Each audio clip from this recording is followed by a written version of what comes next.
Selamat pagi, selamat berjumpa kembali. Puji Tuhan, oleh karena anugerahnya, oleh karena kasih karunia-Nya, kita boleh ada sebagaimana ada sampai saat ini. Kembali pagi hari ini, kita akan baca firman Allah yang terdapat di dalam Markus 4 ayat 35 sampai ayat 41. Angin ribut diredakan. Pada hari itu, waktu hari sudah petang, Yesus berkata kepada mereka, "Marilah kita bertolak ke seberang."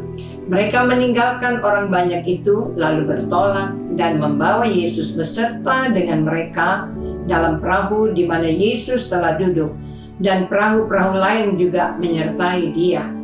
Lalu mengamuklah taufan yang sangat dahsyat, dan ombak menyembur masuk ke dalam perahu, sehingga perahu itu mulai penuh dengan air. Pada waktu itu Yesus sedang tidur di buritan di sebuah tilam. Maka murid-muridnya membangunkan Dia dan berkata kepadanya, "Guru, Engkau tidak peduli kalau kita binasa?" Ia pun bangun menghardik angin itu dan berkata kepada danau itu, "Diam, tenanglah." Lalu angin itu reda dan danau itu menjadi teduh sekali. Lalu Ia berkata kepada mereka, "Mengapa kamu begitu takut? Mengapa kamu tidak percaya?"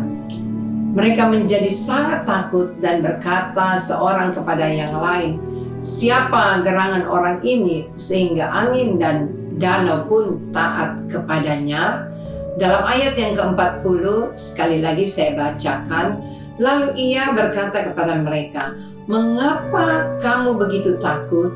Mengapa kamu tidak percaya?" Saudara-saudara, dalam kondisi situasi pada saat itu di mana kita baca mengamuklah taufan yang sangat dahsyat dan ombak menyembur masuk ke dalam perahu, sehingga perahu itu mulai penuh dengan air. Perahu itu penuh dengan air. Keadaan situasi yang membuat setiap manusia pasti akan merasa takut, ya. Seperti apa yang dialami oleh murid-murid Yesus. Sesuatu yang wajar bagi kita sebagai manusia, kita akan merasa takut, ya. Nah, saudara-saudara, inilah yang dikatakan oleh Yesus kepada murid-muridnya, "Mengapa kamu begitu takut? Mengapa kamu tidak percaya?" Padahal murid-murid selalu bersama-sama dengan Yesus dalam perjalanan mereka, ya, dalam melayani banyak orang. Ada hal-hal yang dilakukan oleh Yesus, mujizat-mujizat banyak terjadi, ya, orang sakit disembuhkan dan yang lain-lain. Sebab itu kalau pertanyaan Yesus kepada murid-murid, "Mengapa kamu begitu takut? Mengapa kamu tidak percaya?" Saudara-saudara, iman selalu berhubungan dengan kebenaran firman Tuhan, ya. Kita yang dikatakan orang percaya, ketika membaca firman, tentunya kita dalam hati kita semua mau benar-benar percaya, ya, kepada Tuhan. Tetapi seringkali juga dalam situasi keadaan seperti yang dialami oleh murid-murid, mereka pun merasa takut, mereka pun, ya, ada keraguan. Padahal Yesus ada bersama-sama dengan mereka di atas perahu. Tadi saya katakan, iman itu selalu berhubungan dengan kebenaran firman Tuhan.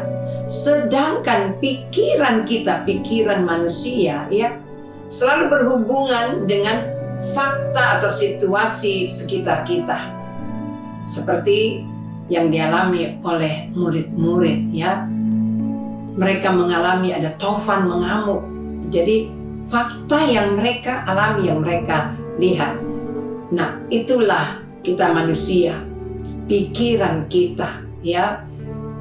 Iman sebagai orang percaya hanya ketika kita dekat dan selalu dekat kepada Tuhan dan ada pengalaman-pengalaman, ya, yang kita lalui, kita alami, Maka saya percaya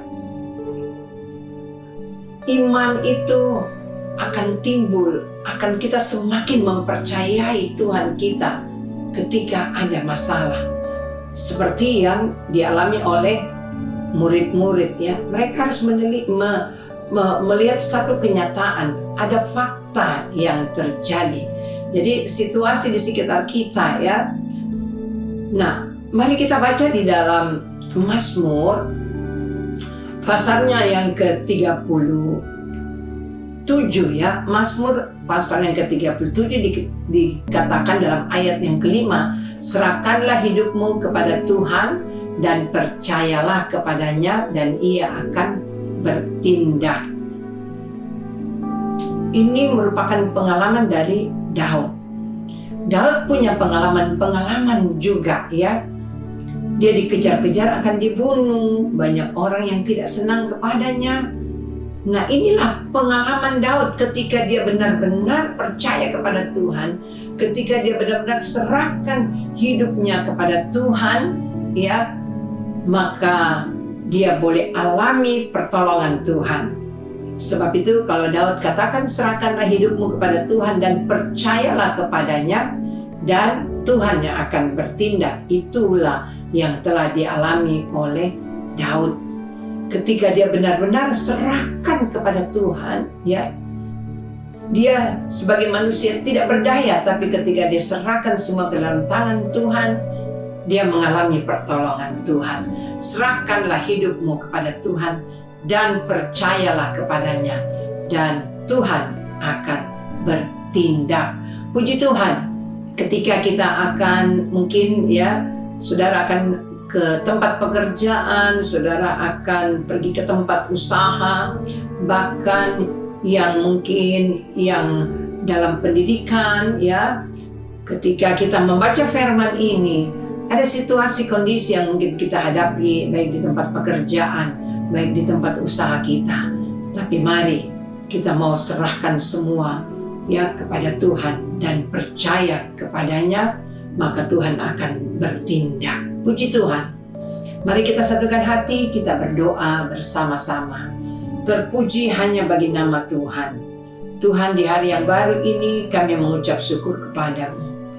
Karena kami banyak mengalami pertolongan Tuhan. Pengalaman-pengalaman kami sehari-hari ya Tuhan telah membuktikan bahwa Engkau Tuhan kami hidup.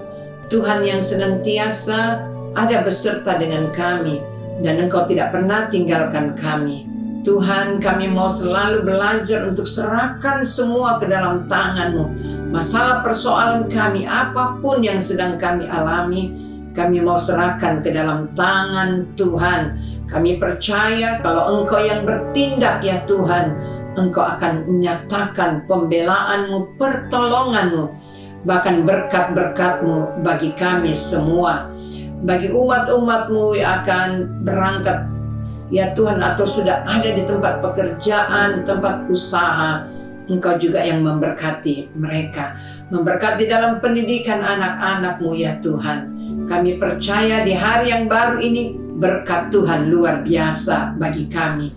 Kekuatan, kesehatan menjadi bahagian kami semua. Di dalam nama Tuhan Yesus Kristus. Haleluya. Amin.